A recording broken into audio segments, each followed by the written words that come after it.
પીડિતાના ઉતાવળમાં અગ્નિ સંસ્કાર થયા. કોલકાતા રેપ હત્યા કેસમાં સીબીઆઈ. કોલકાતાના આરજીકર હોસ્પિટલમાં જુનિયર ડોક્ટર પર રેપ અને હત્યાની ઘટના બાદથી જ હોસ્પિટલના જુનિયર ડોક્ટરો ધરણા કરી રહ્યા છે. હડતાળ પર ઉતરેલા આ ડોક્ટરો મુખ્યમંત્રી મમતા બેનર્જીને મળ્યા હતા. આ બેઠક દરમિયાન ડોક્ટરોએ જે પણ માંગણી મૂકી હતી તેમાંથી એક માંગણીનો સ્વીકાર કરવામાં આવ્યો હોવાના અહેવાલો છે.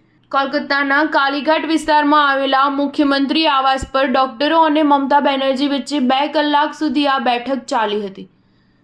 બાદમાં એવા અહેવાલો સામે આવ્યા હતા કે હોસ્પિટલોના માળખાકીય સુધારાની એક માંગણીનો મમતાએ સ્વીકાર કર્યો હતો. દરમિયાન મમતાએ 1 મહિનાથી વધુ સમયથી ધરણા કરી રહેલા ડોક્ટરોને કામ પર પરત ફરવા અપીલ કરી હતી. તેમણે ડોક્ટરોને કહ્યું હતું કે હડતાલને કારણે દર્દીઓ પરેશાન થઈ રહ્યા છે.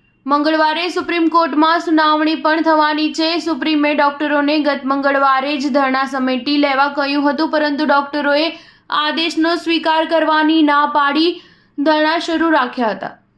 દરમિયાન કોલકાતાના આરજીકર હોસ્પિટલની રેપ હત્યા કેસની તપાસ કરી રહેલી સીબીઆઈએ ગંભીર આરોપ લગાવ્યા છે.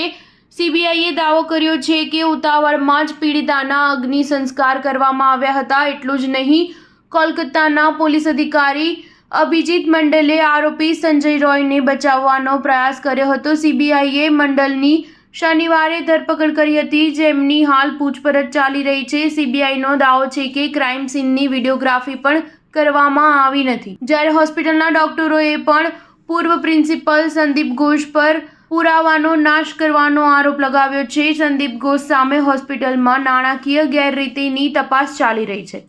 સ્ટાર ન્યૂઝ 7 હંમેશા સચ્ચાઈની સાથે.